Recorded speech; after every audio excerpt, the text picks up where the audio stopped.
What's up, everybody? Welcome to another episode of the Dead Draw Gaming Podcast. As always, I'm your host, Etchy, and joining me are some players that are pretty good at the Pokemon trading card game. First up, we have Gabe Smart. Gabe, you're leaving for LAIC tomorrow, right? Yes. I guess when this goes live, technically the same day. Are you excited? But I am, yeah. It's a little bit different, I guess, as um compared to the previous ICs. Usually ICs are like I guess like the start of the format, and now it's the end of the format for this one. So that's kind of an interesting change. So I guess my preparation has been a little bit different for this event, as opposed to the previous ICs. Sure. We'll cover a lot of LAIC stuff throughout the podcast. Neo also joining us. Neo, I know you're not going to LAIC, but you are doing Sacramento, right? Have you been doing Surging Sparks stuff? Are you ready? Yeah, I've been testing a lot of Surging Sparks. Not much has really changed though, so Sure. I'm definitely still looking for what's going to happen at LAIC. Yeah, sounds good. Sounds good. And then, of course, the man with no social media, Hunter Butler. Hunter, how are you doing? Feeling good, ready to go to South America, play some Pokemon, and hopefully lock up a stipend. Heck yeah. So as mentioned, we have both LAIC and Sacramento coming up very, very soon. This is our episode to cover kind of both of them, but we are going to focus more on LAIC as it is the more prestigious tournament, and it's still pretty early for Surging Sparks. Some people haven't fully tested the Surging Sparks stuff right now. Some people are focused on LAIC, but we'll focus on both a little bit today, and then there's also the big announcement today from Big Pikachu regarding tournament structure, so we'll talk about that. But before we get into it, I just want to make one quick announcement. Previously, we've been putting all of our bonus podcast episodes on our Patreon, but we're going to be moving all of that over to the Metafy. We're going to have like a new Metafy group, class, whatever you want to call it. So it'll basically work the same as a Patreon. You just pay a certain amount a month to get access to it. So we'll launch that this week. Definitely check it out. We'll be recording another bonus episode for that right after this, covering more Surging Sparks stuff. Whatever we don't get into with the main episode, we'll cover it in that. So definitely check it out. And I guess we should probably just start with the announcement today first, which kind of blindsided a lot of people. This is a mid-season tournament structure change, which they did mention before that they were thinking, or they're being receptive to feedback from the community about everyone complaining about what happened at Louisville, and we got something pretty fast, which is interesting. However, it may not be exactly what the people complaining wanted. So maybe Gabe, if you want to kind of talk about it first, since you did tweet about it and have some thoughts. Yeah, so basically what happened is they reduced the amount of points that you need to make it into day 2 by 2. So for example, if you're playing at an 8-round regional, you used to need to go 6-2. However, that has been changed. You only need to go 5-2-1. And then for the 9-round events, instead of having to go 7-2, it goes back to the old system where you only need 6 wins, then 2 losses and 1 tie. So that's a change. They mentioned how they were trying to, I guess, monitor what was happening, because I guess at Louisville people went 4-0 in day 2 and didn't even get a chance to play an asymmetrical, and they kind of mentioned that, but they didn't actually make any changes to fix it. So effectively what they did is they made it easier to make it into day 2. However, a large portion of those people who are going 5-2-1 or 6-2-1 aren't going to have a chance to even make asymmetrical. So I'm curious to see exactly the reason as to why they made this system. I don't really know. It also creates a pretty big cash bubble as well, because we're going to go back to day 2s with 200 or 300 people potentially, whereas I guess at the beginning of the season our day 2s were like drastically smaller. I think Baltimore only had like 125 130 in day 2. Now that's going to really start to balloon, like back up into like the 200s to 250. So that's also going to create a bubble there, making like day 2 a lot more hostile. So it really makes starting off that first day really, really hot and like so much more important. So I'm not sure exactly why they chose not to address I guess the problem first, and they added in something completely different that we really weren't expecting. So yeah, there's definitely a lot of mixed feelings, but I do think that giving the opportunity to make day 2 for more people, I think is a beneficial thing when you're, I guess, kind of looking at like the grand scheme of things. I think that will motivate like more players, simply because it's easier to make it you know but you also kind of run into the issue where, I guess for like top players or people who are, consistently seeing success, it makes the system a little bit more toxic overall, I think. So I'm not 100% sure. I think there's definitely some good stuff and negative as well. But love to hear your guys' thoughts. My thing, I guess, if I were to have again, I feel like all these changes, I kind of just rattle off and say the same thing, where it's like, it's not going to affect me. I'm going to play the best I can. I'm going to try to, I'm going to try to get a win if I can get one. You know that you can't. It's a game for a reason. Games have rules. You have to just go with what Big Pikachu says. However, I do think it's weird how like the whole reason, one of the big reasons, at least it was speculated why, and what they spoke about of why they shortened the tournaments was so that they didn't have to rent the venue for much longer. Now it's like what's going to happen with when these tournaments balloon up, right? And then we go back to the 6-2-1. It's like it's going to add a bunch of rounds, right? I would assume that's how it's going to work when we might get that extra round, or no? Do I have that? Well, yeah. So they didn't go back to like the full old system where we have 15 rounds total again. It's still going to be like shortened day 2. But yeah, I imagine asymmetrical is just going to be like probably longer in general, right? Yeah, because that's what that's basically what I was saying. Is that we might, you might get the actual top 32 asymmetrical if we ever get to that point. I don't know. I mean, I was kind of enjoying the new one. Not that I really like the change anyways. Like, I was like, however I'm going to play, I'm going to have to play. But I did like the fact of, if you're at 7-2 and you go XO and then not possibly making the asymmetrical cut or not making top 8 that feels rough too. Yeah. So I don't know. I'm fine with Gabe that it's in the middle. I just don't know like how this lines up to what they actually changed in the first place for. Like, why is making day 2 easier make any more sense than what they were just doing? It doesn't make sense to me why change after not even half a season. We're like a third into the season. So I don't know. It feels like a panic fix. Mm-hmm. But I'm not mad at it. Like, if I can go into a tournament at 5-2-1 and maybe go XO and then maybe get like a 32 or whatever, sure. Yeah. I guess I'm going to be happier off with that than going X2-1,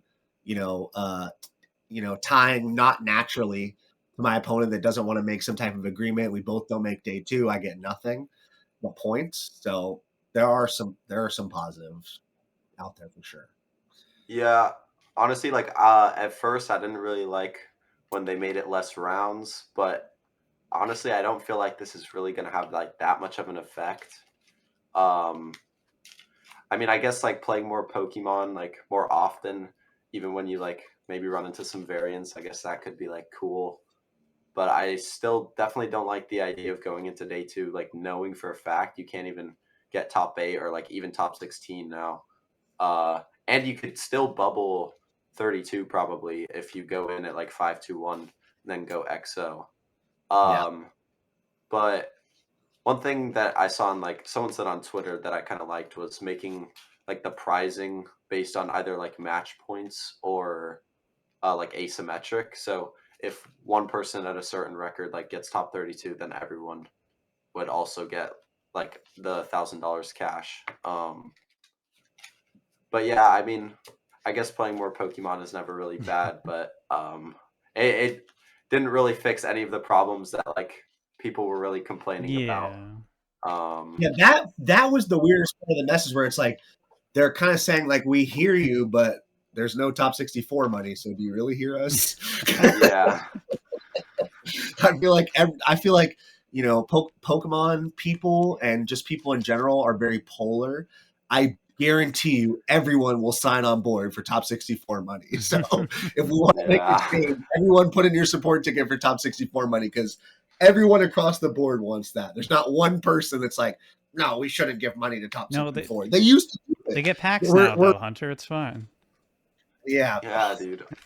Okay, well, with Surging Sparks and the Eevee set, the packs are kind of worth. They might be worth gold. it. Yeah, that's true. You put them in your closet and don't open them, but I doubt anyone's doing that.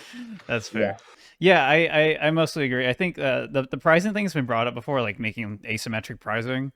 I think there's no reason they can't do that for at least championship points, because that is just like a systems week. They're never gonna do asymmetric pricing for money, because it's like variable budget planning for them, and they're just not going to do that. But that would be awesome. I think that would be a very beneficial change for the players. And then yeah, I am cool with more Pokemon. I wish it was as much Pokemon as last season still that you got to play for your hard-earned money when regionals are like the same or more expensive than they were. And I think the other thing too is just like the tying is like more okay-ish again, but still not really. I mean, it's still a problem if you want to make top 8, but It's not good for a top 8 or a top 16. yes, but it is fine for day 2, I guess. So That's like the only thing I really like about it, like, because a lot of these decks like will naturally tie like Lost Box, like Drago. I mean, I wouldn't necessarily say these are very fast decks, so like, I don't know, the format doesn't feel super fast. So I feel like a tie can happen naturally a lot of the time, and that can basically be a loss, which I don't really like in comparison to last season. sure, yeah. Yeah. Any other thoughts on tournament structure stuff? Again, this is taking place not for LAIC, but it will be Sacramento and going forward. So LAIC will be the same, normal. You have to go X2, and hopefully you'll have a chance at day 2 if you make, or you'll have a chance at top 8 if you make day 2 at X2 at LAIC. But it depends on how the rest of the tournament shakes out. But yeah. Any other thoughts on it? Get your 5 dubs while they last. Well, they switch back. Also, don't ID at 5-2. But yeah, definitely. But top 64 packs. Come on. Play. Actually, a booster box. Do you get a booster box? You get a booster box now. Dude, yeah, up to there you top go. 128. Surging yeah, Sparks you get a booster box, kind of worth it. So that could be a Pikachu, bro. yeah, sounds good. They'll definitely get a Pikachu from your one booster box for sure. So let's talk about some of the recent results stuff, because there was a bunch of tournaments that happened since our last episode. The biggest one I think is Gdansk, because that's the one we covered in our last episode. We did meta predictions and whatnot for that, and then the Buenos Aires special event also happened. But I want to focus on Gdansk first because it was kind of wild, because Lugia and Bolt tanked super hard at the event. They did pretty bad in general. I think Bolt did even worse than Lugia somehow. But I guess those are probably 2 places to start. Why did they do so bad? I know one reason, obviously, is Iron Thorns just surged in day 2 and did really well. 2 were in top 8. But what are y'all's thoughts on the decks for LAIC especially? I guess I can start with saying that Raging Bolt, I don't think that deck's like ever really gonna see a lot of success if like nobody good is playing it, because like I feel like most of the players playing it just like are pretty average, if not even worse a lot of the time. But when like good players did play it, like at Louisville with like the charms in their deck, it did really well. But I just don't think Raging Bolt's like very good, and even like the better players that just like play Drago to every event are like favored into Bolt if they're not very good. I'd argue. And for Lugia, honestly, yeah, I guess the 2 Thorns being in top 8 and it having a high percentage in day 2 could have definitely affected how it did. But I am still a bit surprised that none were in like at least 16 or 32, because except for like Temple of Sinnoh and Drago, I don't really see very many people teching for it still. So that was a bit surprising to me, but Bolt was not as surprising. But yeah. I think both of those decks are kind of just like cemented themselves as top decks, and over the course of the Stellar Crown format tournaments, both of these decks have kind of hovered around that like 10 to 12 to sometimes like bursting over 16, 17, something like that, between both Lugia and Raging Bolt. I do agree that when good players play Raging Bolt, it just kind of, it does really well in day 2. Mm-hmm. Whereas when the weaker population decide to play Raging Bull, it doesn't do as good. I was kind of interested, because I spent a decent time looking over Gdansk day 2.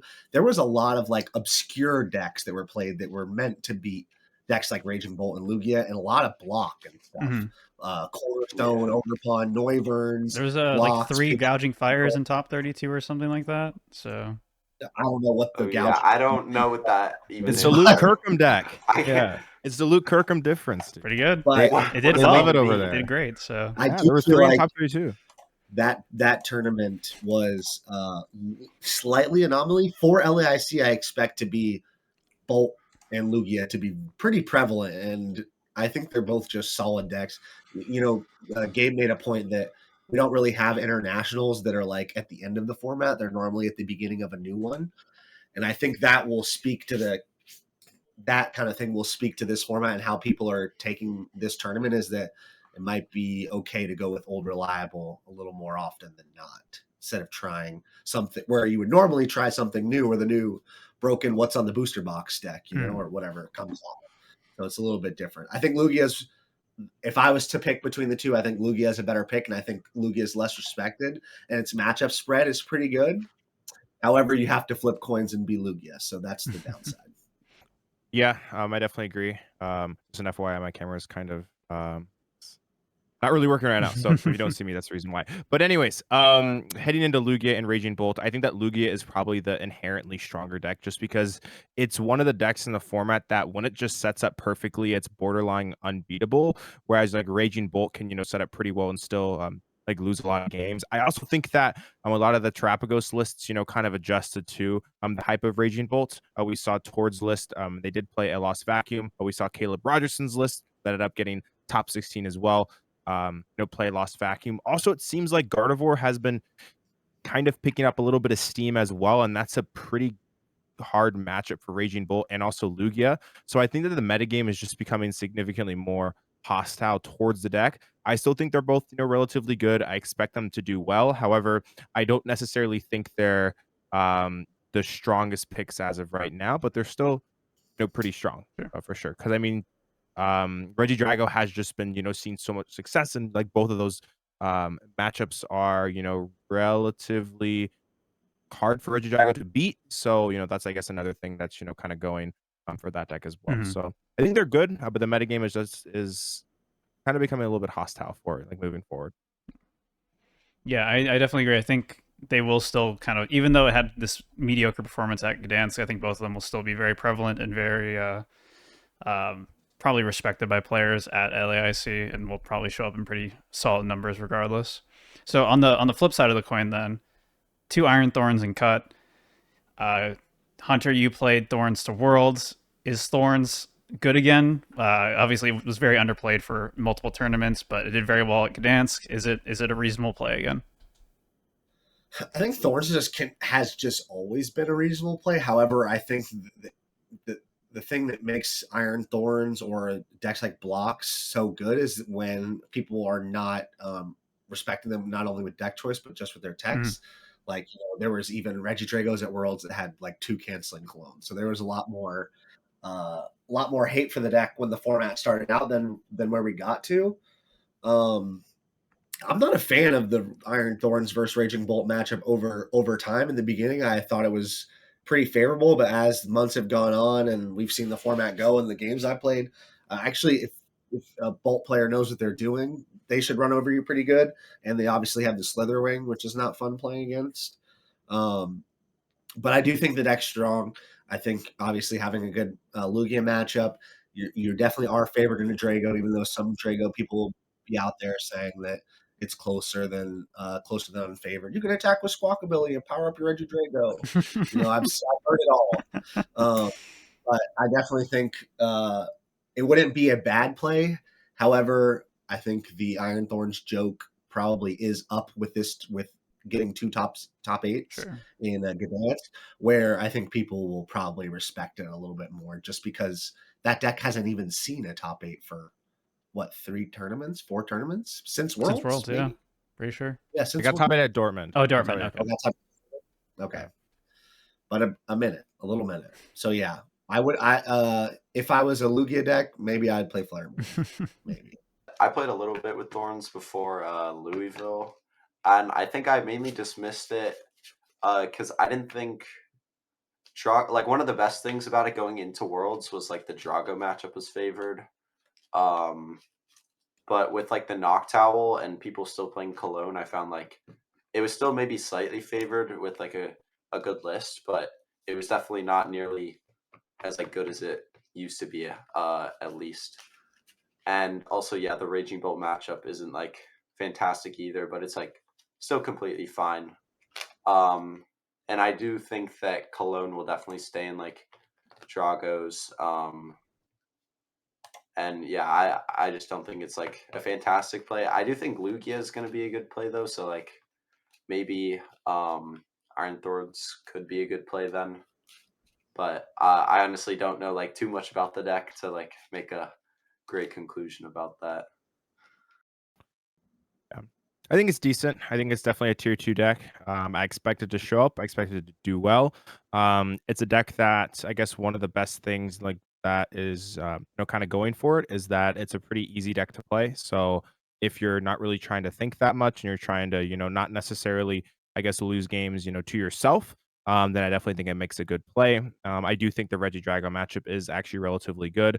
For Iron Thorns, even if they play the Cologne, they would have to play like Cologne and Gudra and like possibly like Haxorus, which is very similar to the list that Daniel Magna played in his top 4 Gdansk list. I think that destroys the deck. However, the majority of the decks aren't really playing that, so Thorns doesn't really have to deal with that most of the time against the majority of Regidrago. And yeah, Haxorus I is think the worst. That's what's the up? worst. Haxorus is definitely the worst for Iron Thorns to deal with in Oh Regidrago. yeah, no, that card's so bad to deal with. That is like way, and I forgot about the knock. Neo mentioned the knockdown. The knockdown does change it a bit if you can find your Hoot and it doesn't get murdered. Your Hoot doesn't get Yeah. out. It's just so hard to If find off If I'm judge. the Iron Thorns player, the first thing I'm trying to knock out is Hoot. Yeah. Yep. Yeah. And that can still buy you a turn though, like because like gusting the Jago V after they like attach to it is like kind of the best thing you could do before. So like even as the Jago player, if you who does get killed, it can buy you like some time and maybe your Jago doesn't get gusted too early. And granted, too, a lot of Iron Thorn's strategy does rely on coin flips, right? It's hitting Pokemon catchers and hitting crushing hammers. If the flips don't go your way, you're not going to win. You need the flips to go your way, just like you need your flips to go your way in Lugia. So it's got that similar problem of when the flips go your way, you're feeling good, and when the flips don't go your way, it's not great. Yeah, makes a lot of sense. It definitely seems like Gdansk was kind of the tournament where people were respecting it the least, which is probably why it was a call by a lot of people, and it did very well at the event. So we'll see if people still want to run with it at LAIC. Another deck that has 2 placements in top 8 and has been picking up a lot of steam basically since Lille is the Banette Gardevoir deck. Who has been playing this deck? Who can talk about why this deck has been doing so well lately? So this is a deck that's been in my considerations for LAIC for even before Gdansk. I think the deck's really strong. The locks that it puts up, it's also like way more tempo-y once you learn how to play it. There's a lot of people who kind of just tunnel vision into item locking and don't realize you have some pretty big damage plays you can pull off with Mew EX, Monkey Dory, and Gardevoir EX. With double Monkey Dory setup, you can do a lot of damage and present a fully healed Gardevoir, which is not easy for most decks to knock out besides Charizard or Raging Bolt. Yeah, the deck's just really strong. And I think another plus to this deck is that you're favored into the weird like control / block. All these decks just fold up to item lock super hard. So it has a lot going for it. I think that the lists have started to like move into more of a toolbox thing. Even Matus um, changed a card, adding the Screamtail, which he didn't have before, and that is something that I've really liked in the deck. Is a Screamtail. There's some funny plays you can pull off with the Gravity Gemstone and Iono dragging up a liability Pokemon and then shooting the bench and then them not being able to retreat it because there's not a lot of switch cards in the format right now. So yeah, I'm definitely a big fan of the deck, and I'm definitely considering playing it for LASC. I haven't played that much Banette itself, but I played quite a bit against it because I know there's quite a few people that were trying it out that I was playing against. I definitely think the deck is very solid. I know Tord hit, I think, Magnus in top 4, and he won that.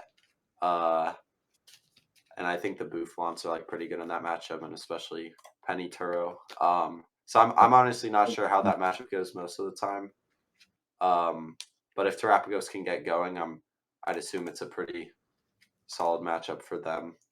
I don't think the Drago matchup is like great. I honestly, it might be close to 50-50, but when I've played it, I've usually won like keeping your Sinnoh and jamming tower like available are very important. And and I found that matchup to be relatively fine. And I know a lot of top players have been playing Drago to the past few like EU events.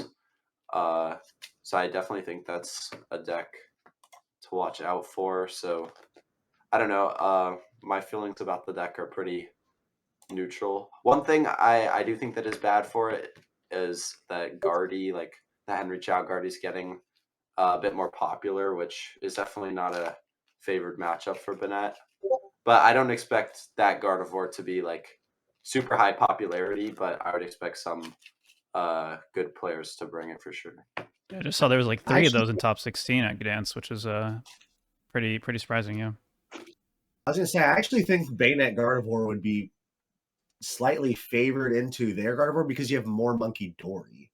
So, I mean, granted, not that Gardevoir cares about item lock. I don't think Banette does anything in the matchup, and you don't have a way to kill a Gardevoir EX, right? How they do, because they can drift balloon you.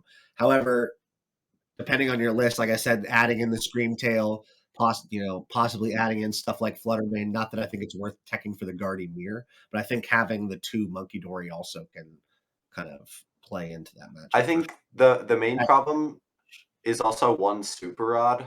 So like Banette can only recover their like Screamtail or like Monkey Dories just 1 time, which is definitely like pretty annoying. And they can also one-shot like a Gardevoir EX, which is what you're going to be attacking with probably like most of the time, besides like maybe with Screamtail. So I think I would definitely say normal Guardy's like at least slightly favored. But I've only seen the matchup like played out a few times. Yeah, I haven't played the matchup that much either. Mhm. But I think the double Monkey Dory would definitely play in. Having more Monkey Dory than the opponent would definitely play into it as far as like damage manipulation. But both of them not having Manaphy is kind of just a Screamtail fest. So Yeah. you technically get more Screamtails with more rods and stretcher and stuff like that than I would if I'm playing the exact list, right? So you'll have more Screamtails. Yeah, I think the deck is pretty good. I think the biggest problem with the Banette variant is the consistency of it. I think it does sometimes brick. I was actually playing some games with it, and I felt like I would say like inconsistency was probably the biggest problem with it. I think the deck is actually really good though. I think there's a reason as to why 2 of them saw lots of success. I do think that kind of going back to Neo's point about the Regidrago matchup, if the Regidrago player knows like how to attack like with the teal mask on like the second turn of the game, it pretty much forces the Banette to kind of break the item lock, which is kind of the problem. That was kind of my strategy as a Regidrago player, was just to kind of punch with the teal mask as quickly as possible. But I think its matchup spread overall is actually pretty decent. I will say the Terapagos matchup, from my experience, it kind of comes down to if they get the Pidgeot outs. If you lock them from getting their rare candy Pidgeot, I think you're pretty favored. However, if they get the rare candy Pidgeot out first, I definitely think that they are favored. So I think it really just kind of comes down to if the Pidgeot comes out, because that just adds so much consistency throughout the game for them. Yeah, that matchup's a coin flip because both decks really want to go first. And if you go second, you have to open shop it and flip head. So that's 2 coin flips. Yeah. So yeah. Towards list also, I'll throw out there, felt especially teched for that matchup, having 2 switching outs that are supporters. That's pretty huge. So I think Tord was pretty well equipped for the Banette matchup in that top 4, more than most decks. Sure. Most decks don't have 2 supporter switching cards, That's kind of a big deal. I guess on that note, we can talk about Terapagos as our next deck, because it's just kind of a deck that's continuously done well throughout all these tournaments, but never like in huge numbers, at least recently. Hasn't been doing super high placing numbers, or super frequent placing numbers right now. There's like just the 1 top 8 and 1 top 16 for Gdansk, and then there's another one there's one that barely squeaked into top 32, but it's not like a super overplayed deck or anything. It's always kind of remained at like 10% once people kind of caught on to it. Or like, I think less than 10%, actually, like 8 or something. But Gabe, you've been playing a lot of it. You got top 8 at an event with it. How are you feeling about it right now, with Tord getting second with Terapagos at this most recent regional? Yeah, so I'm not necessarily a huge fan of Tord's list. I think it is a little bit inconsistent, and I think that's the biggest problem with Terapagos kind of in general. There's just, like some opening hands where you don't really get to play the game, and that's, kind of my biggest concern. I think the Bouffalants are cool, but I think they're really only good specifically versus the Regidrago matchup and like Palkia. But I think you're okay, versus those decks kind of regardless. I think you have a pretty decent chance, versus them both, specifically Regidrago, because like as long as you I guess like when the coin flip, you're typically okay. It kind of feels like a coin flip matchup. Whoever's, able to get the first just like one hit KO is usually favored for my testing. I think it's good though. I would say that if Raging Bolt still continues to see a whole lot of success, that matchup is, really, really strong for Terapagos. I will say if Turbo Gardevoir also starts to see some more success as well, I think that Terapagos actually does really, really well like versus that deck. So I think you're pretty much okay versus everything. You do exceptionally well versus Raging Bolt and Gardevoir, and then the rest of the matchups are all kind of winnable. It's just I would just say the consistency of the deck is the biggest thing that kind of like holds me back from it right now. It's still like definitely one of my top considerations, except I'm trying to figure out how to, get it to the point where I can set it up, the majority of games. So I think that 2/2 Pidgeot is really good. I would love to play 2/2 Pidgeot and 4/4 Noctowl. However, I don't really think you have the space for that. So I've gone down to 3/3, but I do think that like heading into this event, I definitely would recommend playing the thicker count of the Pidgeot, kind of similar to what someone like Tor did. So yeah, I think it's good though, for sure. I definitely will see play and success. What do you think the matchup is in the Raging Mode if they play Fort Charm? Like, I haven't played it, but I feel like in theory, if they can charm like their two Ogre Pawns and like Pheasantipity, it doesn't even seem that great. Well, I mean, if you play Vacuum, it's fine. I also think like Raging Bolt doesn't find charms enough of the time. I think that like the chance that they have to get charms on every Pokemon is relatively low, and they oftentimes Pokestop like one or two away kind of regardless. So I definitely think it's close though, but I think if you play Vacuum, you're like significantly better against it. So yeah, I guess. Yeah, Yeah, because that's fair. even if you have 260 HP, right? That's double Dusknoir on one of the charmed Pokemon. Then you're bearing a Raging Bolt at one point, and then you're vacuuming the other 210 to 1/6, whether it's Fez, Squawk, whatever Yeah. geyser that has the other charm. So normally you're playing around at least two of them pretty simply with Dusknoir and the vacuum. And Bear's taking the last two anyways. So I Yeah, I feel was thinking like if Bolt takes the first like prize card on like a random like one prize that you started, then like you can't really Dusknoir early in the game, but I guess it's highly likely that they have like an Ogre Pawn that isn't charmed, so you can probably just like counter catch and play around it. So yeah, that makes sense. yeah, I like Terapagos. I think there are just so many different ways to play the list. Like as far as like that last like 5-6 cards, your Pidgeot line, your Noctowl line, your Dusknoir line, all of those are kind of all over the place to everybody's lists. Um, I haven't seen anybody besides I think Hermione played like a Lumineon in his first list in like Dortmund or Lille or whatever. But I've really been enjoying Lumineon and Forest Sealstone, letting Noctowl just like grab one piece, like grabbing something like an Ultra Ball to be able to also have like Noctowl for Ultra Ball plus Forest Sealstone, Ultra Ball for Lumineon to get the supporter that you want plus another card. I think that's been super good for me. I wouldn't cut it from the list that I'm playing currently. It's one of my considerations for the tournament. I've also been playing 102 Pidgeot. Not because I don't want to play a second Pidgey, but just because I don't have space. I'd rather play Heavy Ball and just have Pidgeot more often instead of prizing that. It's felt okay. I'd like to have 202, but 102 is what I'm settling with the space. And I'm not fully Bouffalants come in and out by the week. I feel like, Gabe said, it feels good versus Regidrago. Sometimes it can feel good versus Raging Bolt because 290 is like sometimes just out of their range on turn two. They just can't hit 300 damage. However, your board is probably pretty weak if you're having double Boufflant on your bench early. So I don't know. Sometimes it feels good. Sometimes it feels bad. I'm not sure how I sit on the Boufflant fence, but I'm definitely for, you know, I'm for more Pidgeot if you can fit it, depending on your supporter split and your stretcher count and all these things. Yeah, I'm also not a fan of the 201 Dusknoir. I think 3 Duskull is. I like 3 Duskull also. How do you feel about Gabe and Caleb's doing 212 Dusknoir line? Yeah, so I like Dusclops, but I feel like if you're going to play something like Dusclops, you want more Duskull to have them earlier to actually get Yeah. value out of finding the Dusclops and evolving it.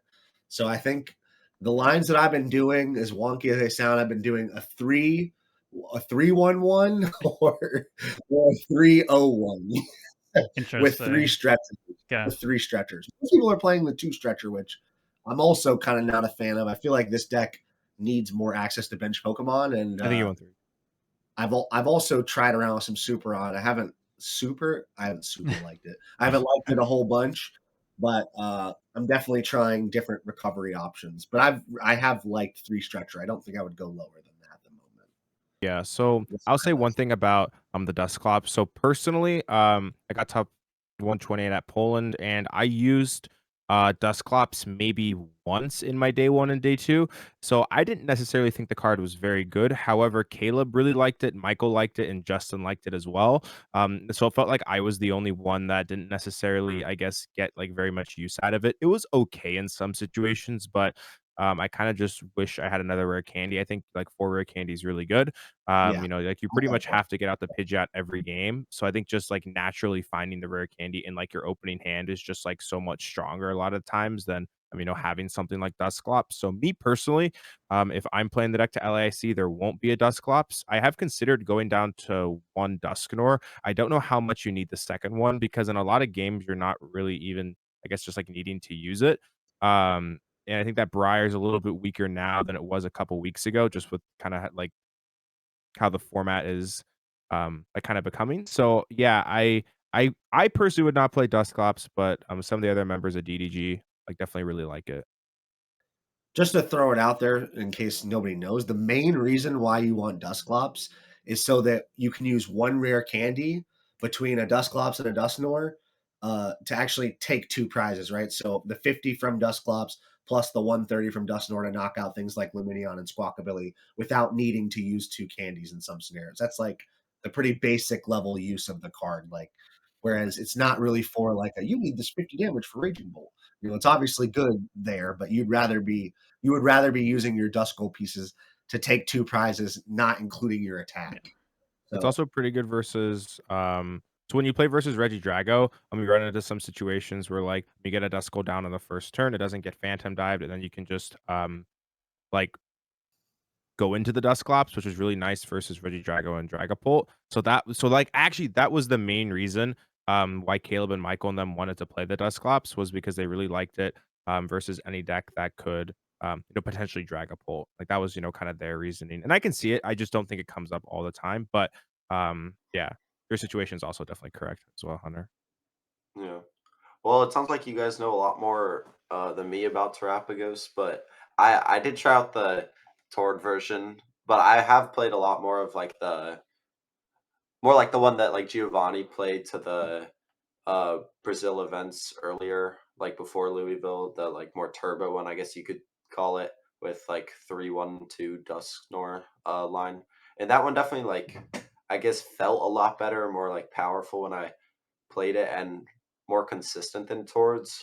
But I do think like Regidrago will probably be like big enough of an issue so that maybe you do need the Boufflants. And I do really like the synergy between like the Boufflants and playing like Penny. Um, but yeah, it definitely felt a bit inconsistent at times. And I feel like maybe slightly thicker Dusknor line, like you guys were talking about, would maybe improve the deck, but I haven't really played it too much. the last thing I'll say about Terapagos too is that Jack is really broken. I don't know why nobody's playing it. A lot of players, Grant and this same person I mentioned earlier, Hermione, are playing Jack, and it feels so good to be able to get multiple evolution Pokemon with 1 card. You can kind of combo off more. So for those who haven't tried Jack, give it a try. It's really good. All right, there you go from Hunter himself. I guess the other deck to mention, kind of since you brought up Regidrago, we've been talking about Regidrago basically in relation to every single deck that we've talked about. So we should probably talk about it because it has won the last 2 regionals that have happened. I'm pretty sure. Um, Obviously, it's a deck that is just has been really good for a really long time and has seen kind of another surge in Stellar Crown when it kind of died down a bit at the start of the format and late last format too. Oh, mostly like the start of Stellar Crown wasn't getting super overplayed, but it's been coming up. I don't even know what else to ask about Regidrago, because I feel like we talked about this deck so much, but why not play it for LAIC, I guess is the question. I just top player. It's the top player pick. Yeah. If you're a really good player, it gives you a lot of options. If you're strong with the deck, if you're from Australia, you probably play Regidrago. If you're not from Australia, maybe don't play Regidrago. Got it. That would be my advice. Yep. Yeah, I don't know. The deck feels like it looks so much better when you play against it, but sometimes when you play it, it just like feels kind of bad.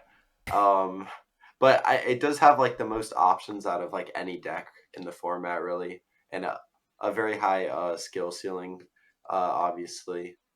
But yeah, I mean the deck's just like super strong overall, and I think people are starting to realize that a bit more now. But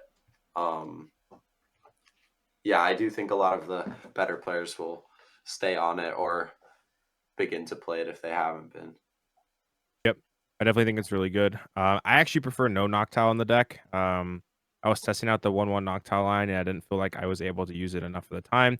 And I feel like it's like especially strong at the beginning of the game, just, to try and prevent you from, having to use your V-Star to attack, which is, kind of like the big thing. I feel like when you can hit like turn 2 Bolt without like having to use your V-Star, the deck just feels insane. However, that doesn't always happen. The deck sometimes on that first turn is a little bit inconsistent at times, from my testing. But I think overall it definitely has the, strongest power level. I think it really has a chance versus everything. It's pretty much the 50-50 deck, versus, pretty much all the top decks in the format. Which is I would say a good which I would say like is a good and bad thing. I think that's also why like the majority of Regidrago players that you're seeing see success are, arguably some of the strongest players in the game. So I definitely think that if you are super, super comfortable with the deck, I would definitely recommend playing it. But there are definitely a lot of like little sequencing things and stuff like that that you can kind of do wrong. So definitely make sure you're super comfortable with it, because you're also going to probably be playing against a decent amount of mirror matches as well.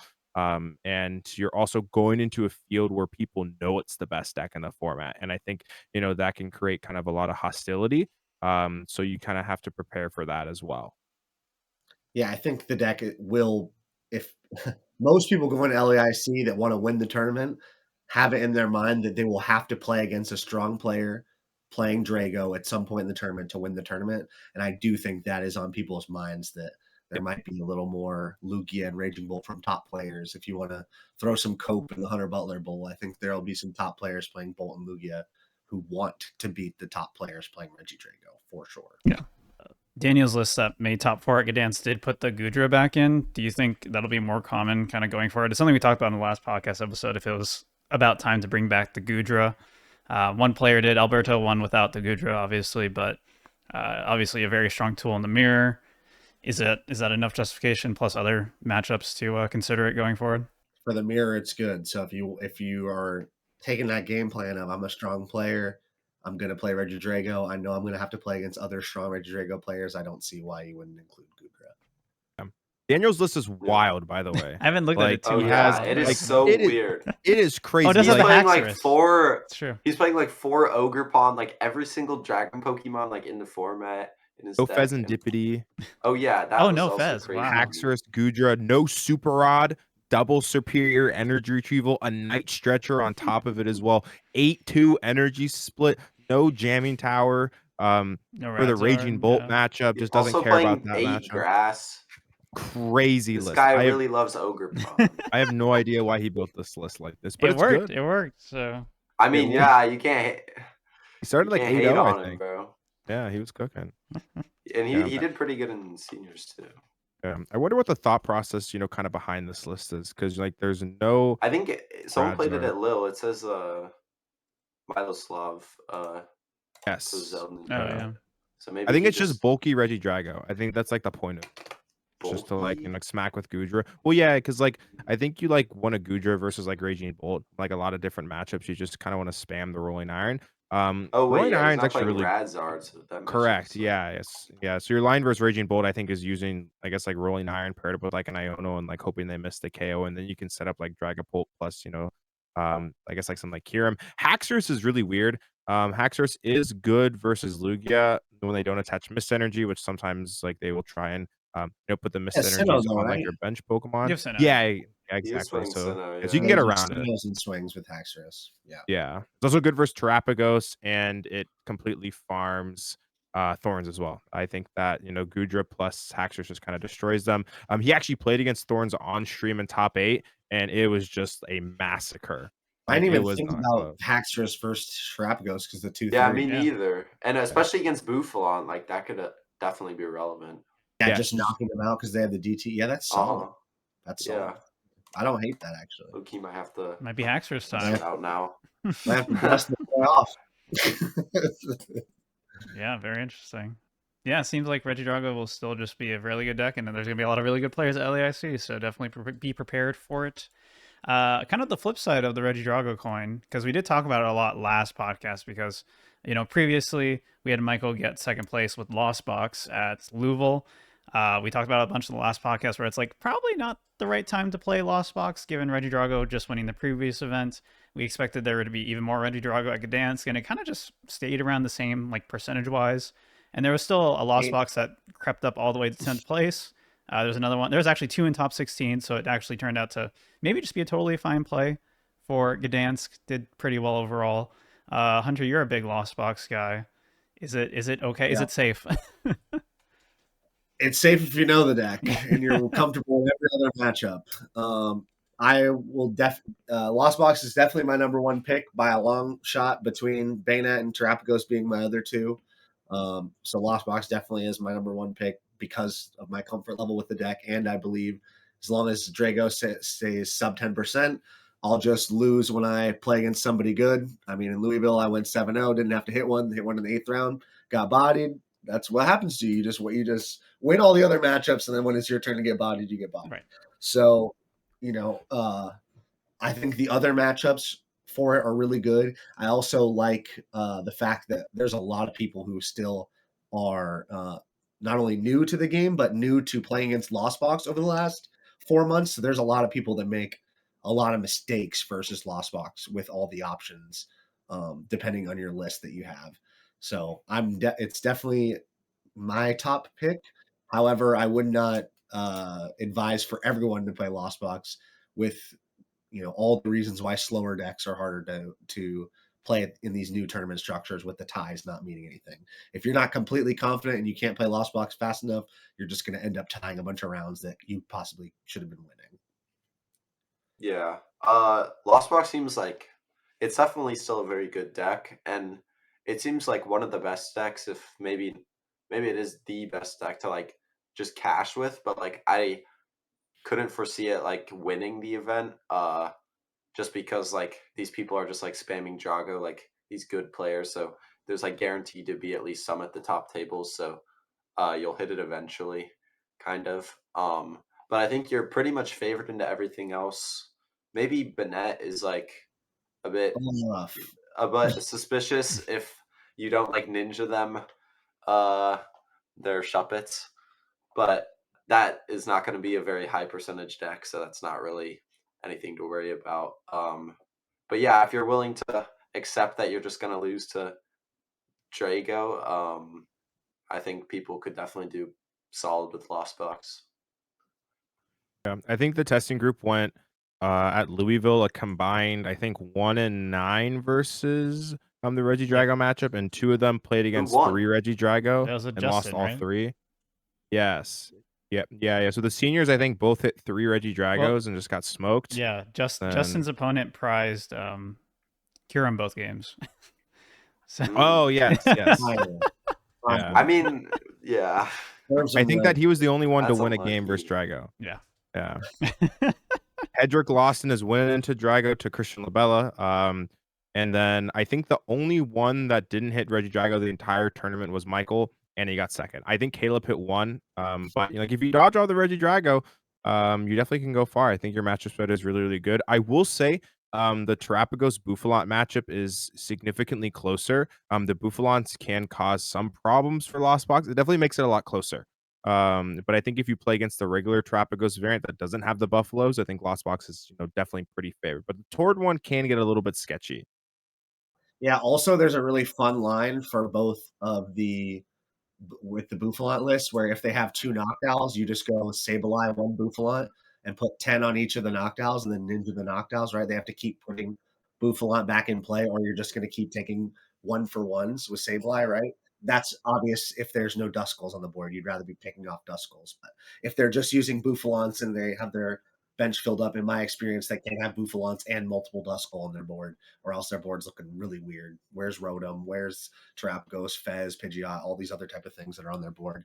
So personally, I don't think the Buffalon does too much, but it definitely will. It changes how you play the matchup. You have to use Sableye a little bit more, but also the list time that the rest of the GG guys played, was pretty different from what I played, where I have Raikou, so I can just smash into the Terapagos with big boards, big benches. Definitely different for sure. So the last deck, then, I just want to cover this really quickly because Gabe was talking about it before the start of the podcast, and then we'll get into our early impressions of Surging Sparks. But Gabe, you've been talking about Guardy. We talked about it a bunch in the last episode too, because Caleb was like pretty high on, not I wouldn't say super high on it, but was very interested in both Henry Chow Guardy and even regular Guardy too. So yeah, obviously Henry Chow Guardy did really well at Gdansk, 2 in top 16, I believe. So what are your thoughts on it going There were forward? 5 and 32. Sorry, I 32. think there were 4 or 5 overall and 32 are better. I think the deck is good. I mean, I think, pretty much all your Dusknoir matchups are really sketchy. I think your Terapagos matchup is, definitely unfavored, especially now that they're playing Vacuum. I think that matchup is, pretty 40-60. I think your Palkia Noctowl matchup is pretty okay. I think it's actually probably favored, but I think that your Palkia Dusknoir matchup is, definitely really, really sketchy. You like really need them to have a pretty weak second turn of the game. I will say that the nice thing about the deck is it pretty much forces your opponent to have a strong second turn of the game. And if they don't, and it's like somewhat mediocre, you can just go like Rare Candy Evolve and then just smack them for um 330 damage, which is just absolutely crazy. I think that your prize trades are pretty good overall against a lot of decks. I just kind of have the concern that if you play against a bunch of the Dusknoir like archetypes, you're going to run into some problems. I would say that Dragapult's probably not a huge issue just because you can kind of run them over. But I do think that, Terapagos and Palkia, which are kind of able to keep up like with the aggression from the Turbo Gardevoir variant, I think that those decks can definitely cause much bigger issues, for you. I think that the non-turbo variant is, I think, just overall pretty weaker right now, just because you can't really beat the Dusknoir variants, whereas um, the double rare candy one at least has a chance. So I think that's something else. And also I think that the non turbo variant just really, really struggles versus like Regidrago as well. You're just kind of too slow against that deck a lot of the time. So I definitely would recommend playing something similar to the list that Henry Chow used at the Baltimore Regional Championships. Maybe make a couple changes. You could cut Klefki for Manaphy maybe if you want. That's just kind of an option. You can maybe add in Fluttermane as well. There's definitely some, um, tech cards you could potentially play. But yeah, I think the deck is good. I think it's going to show up, and I think it'll do well. Yeah, I'm definitely a fan of Gardevoir. I think Henry has proven that he knows what he's doing. I do like the list. Also, Secret Box, I thought I wasn't going to be. I think in one of the other podcasts, I might have said, like, hey, I don't really know how I feel about Secret Boxes. I haven't played with it. Now that I've played with the Secret Box, I've come to enjoy the combo turns you can pull off, especially like when you're making a big Drifloon play. Secret Box kind of just teeters all of that out, including the Moonlit Hill. I was telling Gabe I was actually pleasantly surprised at getting use out of Moonlit Hill, which I thought was kind of just be a dead card versus something like an Artisan. Um, Deck strong, you beat Lugia, you beat Raging Bolt. Regidrago, you're close. I'm not sold on it, but you're close for sure. So yeah, I don't think the deck is in a bad spot. I definitely think it's playable. I just think you got to be quick enough to play it. It's still Gardevoir and it's still slow and it has a lot of actions going on. So if you are going to play it, make sure that you're prepared to play quicker. Yeah, the deck definitely takes a lot of skill and like sequencing. So make sure to practice it if you are gonna play it. But yeah, I think the deck is definitely pretty solid right now. Like Drago's like a fine matchup. Not, I wouldn't say favored, but it's like perfectly fine. And then the rest of your matchups, like other than like, I guess Palkia Dusknoir is probably like a pretty bad matchup since they have free. Yeah, and Palkia Dusknoir Since did they just have the win the ninja- Buenos Aires special event, by the way. That's a deck that we don't Yeah. have time to talk about, but it is very I relevant. don't know how much that event's gonna matter, but yeah, I don't think like any like super strong players are really gonna play it going forward. Because I think I said this before, but the deck does not do well into Drago, which is definitely not a great for the deck. And I also think you don't do great into Raging Bolt anymore. I think he was playing like 2 Vac in his winning list from the SPE, but yeah, so Yeah. I don't think Palkia Dusknoir is going to be too much of an issue for Gardevoir, and I actually think Terapagos is like a fine matchup since they just like can't pressure your board, or at least like Tord's version can't pressure it like a whole lot super early, at least from like what I played with it. So yeah, definitely a pretty solid pick for this weekend. Yeah, Giovanni's like going to two be much vacuum. more impressive towards Gardevoir than some Yeah. of the list. Jeremy's let's play 2 vacuum. Mhm. Wait, why are there? Oh, I guess it's for the Bolt matchup. He must have like Yeah. really wanted to pick. No, it And also, is- it's really good with Guardy too. That Because card Bolt is kind of so good. sucks if they're playing 4 Charm. Yeah, you need both the vacuums to be able to beat Bolt. And also, it's just good to remove your Pokestop when you're Ionoing someone. Yeah. Leaving the Pokestop Yeah. with the Iono just is part of the deck that kind of sucks. So Especially versus Bolt. definitely helps. Or you can just use Pokestop twice if it's one from the previous turn too. Mhm. That's true. That is true. Yeah, so yeah, obviously lots of decks that we could talk about. We've covered a bunch of these decks already in the past. You can try to listen to the previous podcast episodes as well. Obviously, Charizard, Palkia Dusknoir, plenty of other good decks out there. Definitely, if we didn't talk about it, it still might be fine to play. So I think the next thing I want to do then, the last thing, is just early impressions on Surging Sparks. Obviously, new set has come out, and with the way that they changed the ICs, obviously, it's not going to be relevant for LAIC, but it will be relevant in a week and a half because Sacramento regionals are happening. We won't have an episode before then. This is just going to be the episode. So I guess we'll have an episode if one of you wins LAIC. So if someone wins, we'll do that. But Not the best. otherwise, Hopefully, we'll have an episode. it'll be that, and then we'll have the bonus episode to talk even more about Surging Sparks. That'll be up on the Metafy. But yeah, just early impressions. What are y'all thinking? Is it going to drastically change the formats? I know Gabe was very adamant when we were talking before this that Ceruledge was the new BDIF. So do you want to talk about that first? I wouldn't say it's the best. No. I think it's a Got good caught in tier. 4K, bro. I think it's a solid. Snake oil, folks. Go to his Twitter. He's selling snake oil. I would say it's a solid tier 2 deck. I think it's decent. I think the fact that you can go from an all 1 prize board state into being able to one shot like everything on the field as a 2 prizer is the best, quality about it. I've been trying to figure out a list that consistently is able to do that. I currently have 4 research and 4 Carmine in my list. Just trying to like max out the supporter counts. I think it's decent. I think that is probably the deck that's going to take up the biggest meta share of the brand new decks that we see. I think Pikachu will definitely exist, but I think that there's going to be so many different variants of it that take up maybe like 1 or 2%. We have the Lost Box Pikachu, which I think is overall the strongest variant. And then we have the Pikachu Magneton as well, which I think has some potential, but that's a deck where you really want to go first against pretty much everything. So it's very coin flip reliant in my testing. I think that Archlodon is not really a top tier deck. It's just kind of fun. I think that, like Hydreigon as well is just kind of like another fun deck as well. So I really think that the 2 decks that will kind of stick as, tier 2 or 3 decks to start the format, like will be the Ceruledge and also the Pikachu. And I don't think there's really anything else that is necessarily, super competitively viable. Dude, what about Flygon EX, bro? Wait, Gabe. Well, Flygon. Damn, What bro, are we that's cooking here? That card's so explain, sad. explain. What about Sylveon EX, bro? Come on. All right, well, I'll put some Flygon propaganda out there. So Michael, I don't know if you know this, Gabe, but Michael started playing again. He's been messing around with the Flygon deck, and actually, I've seen it in action, and he has a bunch of recorded games, and it has been winning. Okay. So Flygon EX, folks, if you don't know what it does for one fighting energy, you do 130 and you switch to the bench. And some might be thinking that's mid for a stage 2 Pokemon. Well, unfortunately, there's this card called Klefki, which has been waiting really, really long for a good hit and switch. So we finally reached the point where we now have a hit and switch for Klefki to use.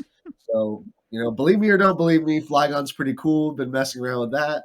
Also, I've been a huge fan of the Lost Box Pikachu. I think the deck's broken. I think Pikachu solves the Regidrago problem a little bit, just having that focus sash, forcing them to find the clone on that turn. And even if they do, the next turn just spamming another Pikachu. So I think that is like a huge, huge card for the deck, although you have to dedicate a lot of energy and deck space to pulling it off. I think it's totally worth it. Between Pikachu and Ursaluna, you can practically knock anything out. So, yeah, I really like the deck. Also, I've been playing Kabalion for Charizard, so the Pikachu can just one-shot a Charizard. Finally have the Pikachu versus Zard battle that the Pokemon TCGers have been waiting forever. And now we can have them duke out for who's the best anime hero, Pikachu EX or Charizard EX.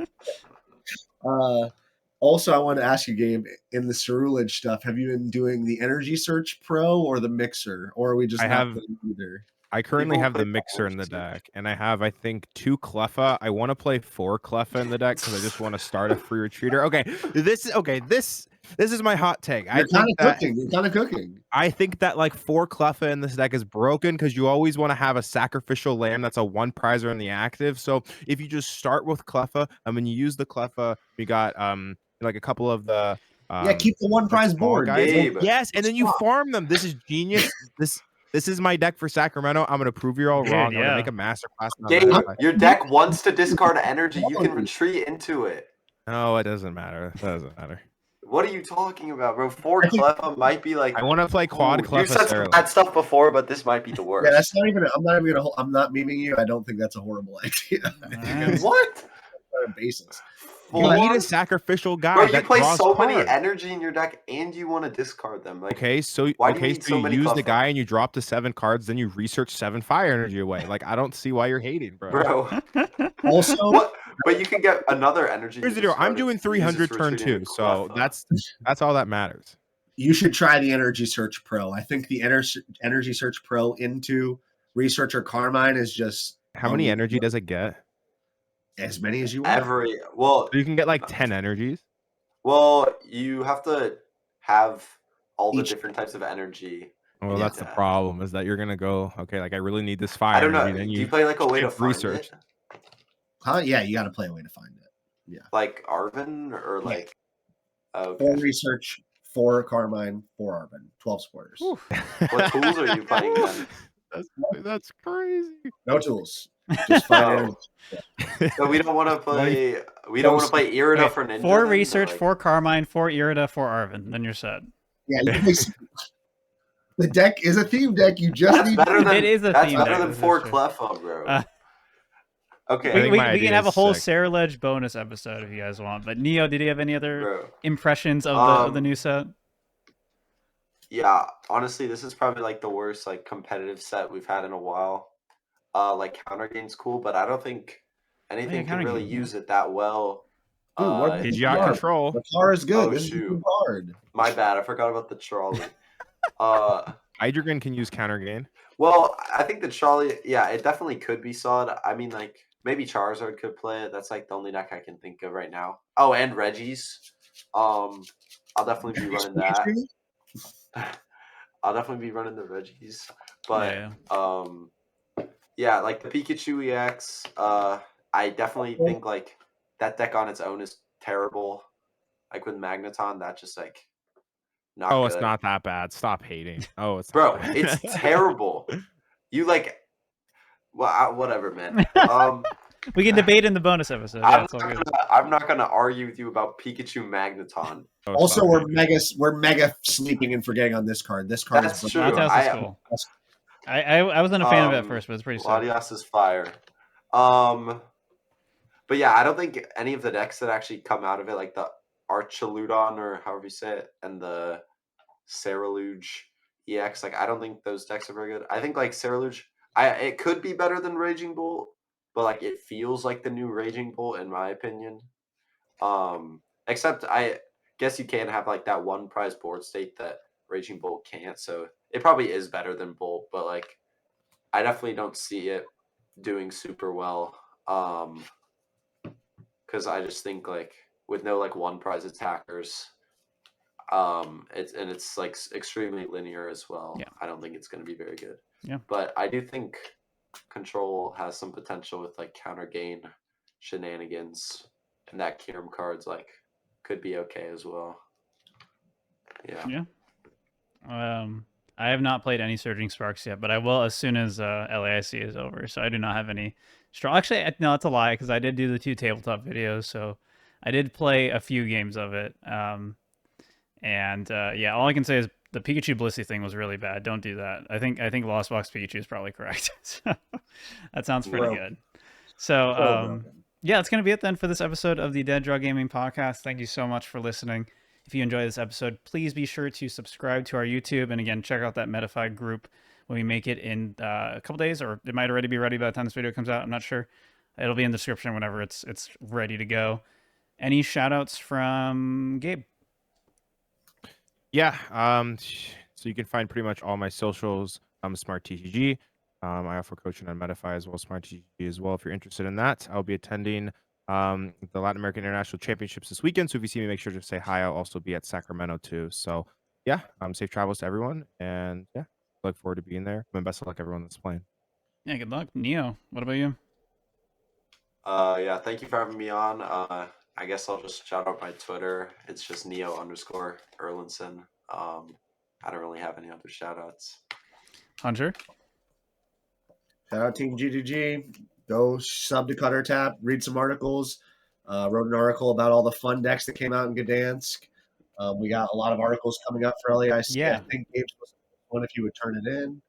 I was gonna say I've been told that the goal was to have an article like every day before LAIC this week. So I'm hoping so. I think we should have some written. We have some lined up, and yep, hopefully I'll win LAIC.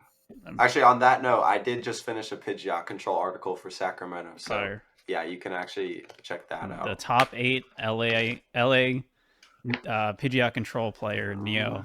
The authority on Pidgeot Control, clearly. Yeah, I'm a fiend for Pidgeot. Yeah. So, yeah, definitely seems like a good time to subscribe to Cutter Tap. Seems like a lot of value with a lot of articles coming out pretty soon. So definitely check it out. Links for everything will be in the description. As for myself, you can follow me on Twitter. I'm also on Blue Sky now.